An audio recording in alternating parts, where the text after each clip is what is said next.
avez, pendant des années, défendu ce drapeau. C'est pourquoi, Monsieur le Président, le 5 septembre 2021... on est arrivé en Espagne, lourd. 27 jours exactement pour traverser la France et la Belgique, du nord au sud. C'était pas forcément facile. Par contre, il y a eu que des bons moments et tout ça. Super content. Et là, l'aventure, elle continue. Je continue à avancer. J'essaie de descendre le maximum possible vers Barcelone. Franchement, merci à tous ceux qui m'ont soutenu, tous ceux qui m'ont envoyé de la force et tout ça. Voilà, je vous aime. Cœur sur vous à mort. Ok les gars, jour 29. Bref, je suis arrivé à Barcelone. J'ai pas vu le panneau malheureusement.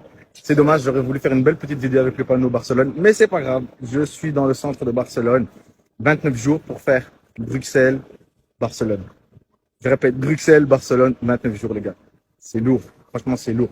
Et là maintenant je vais rejoindre mon point de chute. Et on s'y est en courant après. Peace. Yo, salut la team TikTok. En fait, là, j'ai décidé de faire une petite pause parce que j'ai quelque chose qui me tournait dans la tête. En fait, j'avais envie de vous expliquer un peu aussi pourquoi je fais ça. Parce que c'est vrai que moi, je suis né en Guinée, c'est une chose, mais j'y ai pas grandi, malheureusement. Et c'est peut-être une des choses que je regrette le plus. Si j'ai décidé de faire tout ça, en fait, c'est juste parce que j'aime mon pays, en fait.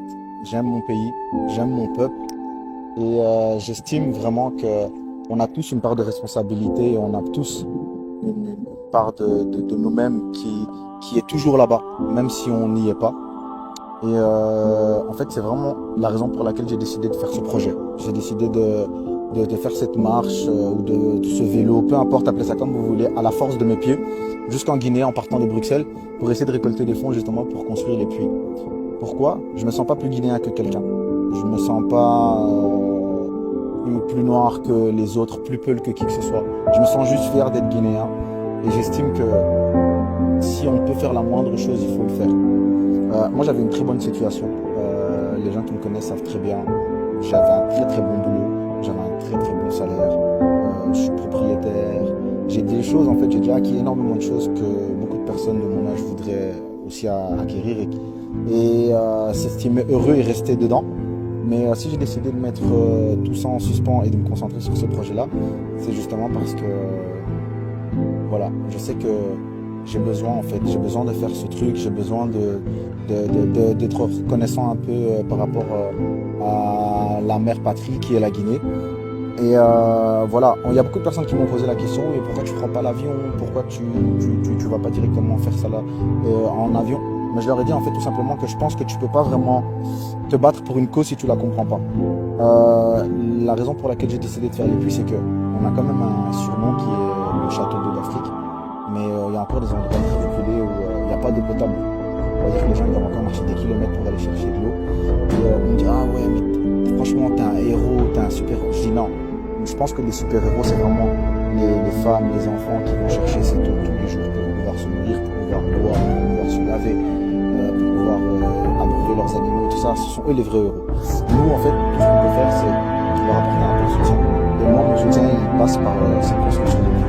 Donc voilà, c'est juste un peu pour ça que je vous fais cette vidéo, parce qu'on m'a beaucoup posé la question, on m'a demandé pourquoi je le faisais, alors que je ne sais pas forcément la Guinée. Voilà. Je pense qu'on n'a pas besoin de forcément de connaître le pays, c'est dans le cœur, en fait. On aime un pays parce que c'est dans son cœur, mais pas parce que c'est juste sur un drapeau ou sur la carte d'identité. En tout cas, voilà. Merci à tous ceux qui me soutiennent. Et franchement, cœur sur vous. Waouh. J'ai des larmes, ouais. J'ai des larmes. Cœur sur toi, mon frère. Cœur sur toi et respect. Respect, big respect. Bonjour, bonsoir et bienvenue chez votre frère Kingaji, tout fort, 224. Guinéen et fier de l'être. Guinéen de tous les ethnies plantés dans son sang. Guinéen qui se bat pour que l'injustice, le favoritisme, le régionalisme, l'ethnocentrisme cessent dans mon pays. Je suis ce Guinéen. Ni Soussou, ni Peul, ni Malinké, ni Forestier, ni Palais, ni les autres, ni Diakanté, Guinéen tout court.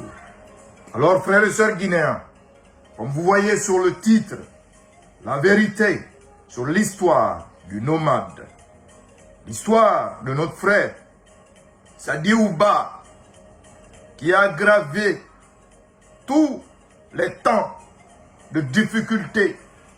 Oui, 129 jours. 129 jours. De la Belgique à Conakry, qui alimente la toile. Et Guinéens, aimez-nous vivants. Aimez-nous vivants. Aimez-nous vivants. Alors, pour la clarté et la vérité que je vais vous dire dans cette vidéo, est claire et nette. Si aujourd'hui, le frère ne venait pas d'une ethnie qui est stigmatisée, ne venez pas d'une ethnie qu'on ne veut pas voir briller, ne venez pas d'une ethnie qu'on pense, c'est eux qui peuvent faire la solution de la Guinée. Je dirais, c'est comme les Chinois et les Américains. L'Amérique sait que la Chine est capable de faire du monde un monde plus accessible. Et le Guinéen en est conscient que cette ethnie est capable de faire de la Guinée un pays plus accessible. Alors, pour tout, il passe à dénigrer, à saboter, à haïr, à détester. Alors que c'est nos frères, nos sœurs, qui n'ont rien demandé de plus vaste que de développer leur pays, que de faire la fierté de leur pays. Alors aujourd'hui, si beaucoup sont en train de se moquer sur les réseaux sociaux, en train de critiquer que le monsieur n'a pas fait Belgique, Conakry sur le vélo, vous ne criez que sur vous. Si vous étiez des hommes, partez en Belgique. Allez-y prendre le vélo, vous partez en Belgique. Alors, quand il parle de Belgique à Conakry à vélo, vous pensez que cela veut dire qu'il a roulé tout le trajet sur le vélo? Vous ne pouvez pas réfléchir. Vous ne pouvez pas aller fouiller sur YouTube, enquêter le trajet. Trajet d'abord, la France, la Belgique à la France, il a fait à vélo. De la France à l'Espagne, il a fait à vélo. De l'Espagne au Maroc, il faut qu'il passe la frontière marocaine. Et du Maroc au Sénégal, il faut qu'il emprunte des chemins pour qu'on lui fasse passer dans la voiture. Il ne peut pas aller sur le désert, rouler là-bas. Mais ce qui est sûr et clair et net, il a fait l'exploit. C'est ce que vous ne voulez pas entendre. C'est parce qu'il vient de ça. Parce qu'il est dans ça. Parce qu'il est ça. Ah oui. Frères et sœurs guinéens, aimons-nous vivants. Félicitons notre frère. Car c'est la première fois qu'un Guinéen le fait. Il rentre dans l'histoire. Alors, quels que soient ces moyens qu'il a employés pour qu'il arrive jusqu'à Conakry à vélo, nous devons le féliciter, nous devons l'encourager. Et Guinéens, éveillons-nous les consciences. S'il était l'ethnie du président, sans parler ou sans rentrer dans ce truc d'ethno technique ou stratégique, il serait reçu par le président aujourd'hui. Wallahi, billahi, tallahi, s'il ne serait pas reçu par Mamadi Doumbouya. C'est ça la vérité, c'est ça la réalité. Guinéens, on se connaît. Il faut qu'on se dise la vérité. Mais, il n'est pas reçu par Mamadi. Qui a vu avec Mamadi? Et pourtant, des jeunes qui ont marché, soi-disant marché de Conakry, de la Guinée, jusqu'à Bamako, qu'on appelle les marcheurs, ils ont été reçus à la présidence. Ils ont été reçus à la présidence. Qui les a pas vus? Vous n'avez pas vu? Ils les ont reçus. Mamadi les a reçus. Il les a donné le drapeau. Il les a donné de l'argent. Parce que ces jeunes ont marché pour un État fédéral entre la Guinée et le Mali. Et que ces jeunes ont marché pour le favori fanatisme du poutisme que le poutiste reste s'éterniser au pouvoir. Et là, le poutiste reçoit les jeunes qui ont marché seulement quelques milles et quelques kilomètres. Et quelqu'un qui a fait 4700 ou 400 kilomètres, je vais vous mettre un reportage, nous allons écouter et je vais revenir. Pourquoi le nomade n'a pas été reçu par le président? Pourquoi le président n'a-t-il pas félicité le nomade, reçu le nomade, comme les marcheurs qui ont marché de Bamako, de Conakry à Bamako? Pourquoi le nomade n'a-t-il pas fait ça? Nous suivons, on va suivre ce reportage et je reviens. Toute la vérité dans cette histoire de nomade. Mon frère, mes respects, one love, tu es un Guinéen qui aime son pays et tu es un Guinéen à féliciter. Et on sera là pour toi jusqu'au bout. On est ensemble. Suivons le reportage. Certains, impossible pour d'autres, mais bien possible pour Amadou. Et il l'a fait.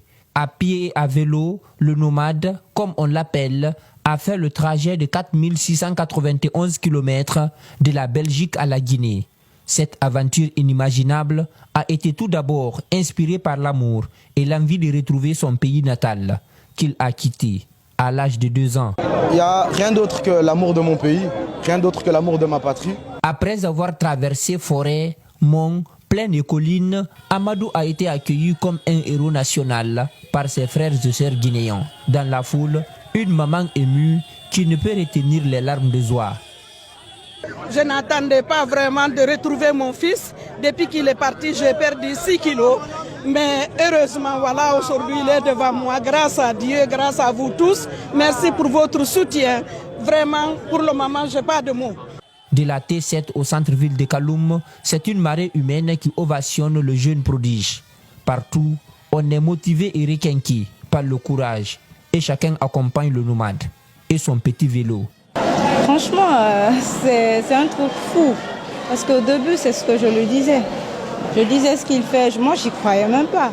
Sur les abords de la route, sous la pluie, comme une drogue, de ho-ha, de félicitations. Toutes les personnes qui ont commencé à nous suivre de la cimenterie jusqu'ici, en courant, en donnant de la voix, en donnant de la force et de l'énergie, c'est vous les vrais courageux. Dans son périple, il aura traversé 8 pays en 109 jours avant d'arriver en Guinée. Un exploit qui restera à jamais gravé dans les esprits. Et on se souviendra encore et encore de ce jeune Guinéen qui a pédalé son vélo de la Belgique jusqu'en Guinée. Vous avez vu? Voilà. Je m'étais trompé, j'avais dit 129, c'est 109 jours. Courage à toi, mon frère. Mes respects, mes félicitations, mon frère. Tu aurais aujourd'hui reçu, c'est-à-dire tous les honneurs, à commencer par celui qui se dit chef suprême des armées, à te décorer par l'immense amour et respect que tu as montré, prouvé pour ton pays. Tu aurais pu perdre la vie en cours de route. Ta maman, on a vu sa maman qui était inquiète. Elle avait perdu des poids parce que elle ne s'attendait pas à revoir son fils. Son fils, allait-il retourner à la maison? Allait-il rentrer à la maison? Non, elle ne savait pas. Elle vivait dans cette peur, dans cette crainte aujourd'hui.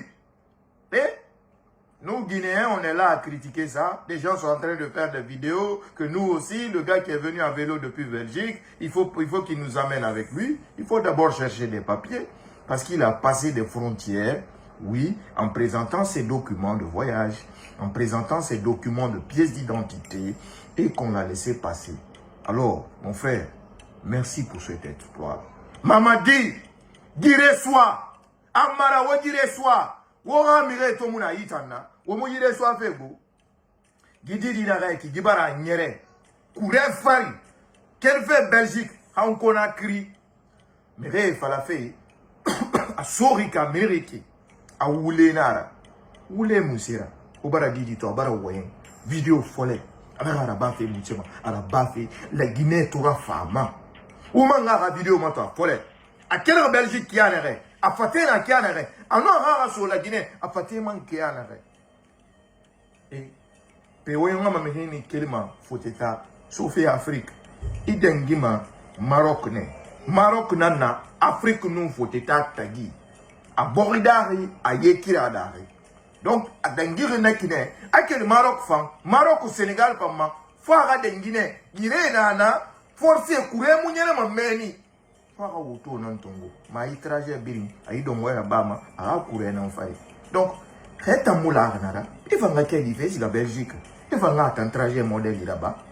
C'est aussi simple que ça, mais non dinarana, ça dit ou babara pas. La Guinée a fierté, la Guinée dinara. On a un bolo rafang, on a un bolo khanou. Atamoué soave parce que non dinara na foulé toi. A si bête naran. Abara reçoit pas l'air. Bah, une vidéo ça fait rouiller ya kosi. Mamadi, et n'est ma marcherie, n'est qu'elle n'y qu'elle fait Conakry, Hamba Mako, à Fédération Malimba Mako, la Guinée Razene. Mamadi ne reçoit un palais, en a encore briefé. P. Malimba Mako nous Conakry, ou Conakry nous, Malimba Mako, à nous Belgique nous Conakry, Mundou Makuya. Hein? De Conakry à Mali et Belgique à Conakry, qu'est-ce qui est plus distant? Qu'est-ce qui est plus distant? Et il a reçu des gens qui ont marché de Conakry à Mali. Mais pourquoi ne pas recevoir de la Belgique à Conakry? Pourquoi ne pas recevoir cela? Hein? Je vous mets la vidéo quand il a reçu des gens qui ont marché de Conakry à Bamako. Que Dieu nous aide la Guinée. Mais sinon, ça ne va pas. Bonsoir. Si nous partons à rang dispersé, ce qui est arrivé au Mali peut nous arriver tous. Parce qu'ils nous ont divisés pour nous affaiblir. S'ils ont pu sanctionner le Mali, c'est parce que le Mali est isolé dans la division de l'Afrique. Mais si nous sommes un, ils ne pourront rien. Et nous voulons qu'ils ne puissent rien faire pour nous maintenant. Le panafricanisme vit encore sa vie, parce que des jeunes continuent encore à le porter. C'est ce message que le chef de l'État a reçu aujourd'hui de ces jeunes marcheurs qui ont fait Conakry, Bamako, Bamako, Conakry, pour porter le message du panafricanisme. Ils ont été reçus aujourd'hui par le chef de l'État. À tour de rôle, chacun a porté la voix de son pays, mais dans l'unité africaine, pour dire que l'Afrique mérite de rentrer et de sortir d'une seule voix. Et le message poignant qui a été porté, c'est essentiellement celui du soutien du chef de l'État à l'endroit du peuple malien, quand le peuple du Mali avait été sous sanction. Et en homme d'État, en panafricain convaincu, le chef de l'État a réitéré que si c'était à refaire, le refait, et a prodigué des conseils sages aux jeunes et a invité tout le monde à prendre le destin en main et que l'Afrique appartenait aux Africains, qu'il appartenait à nos jeunes de prendre le destin de nos continents en charge. Et tout en évoquant qu'il peut y avoir des difficultés. Et la difficulté, c'est de tomber, mais il faut pouvoir se relever et retomber, se relever. Le plus important, c'est de pouvoir aller de l'avant et de porter haut le message panafricain.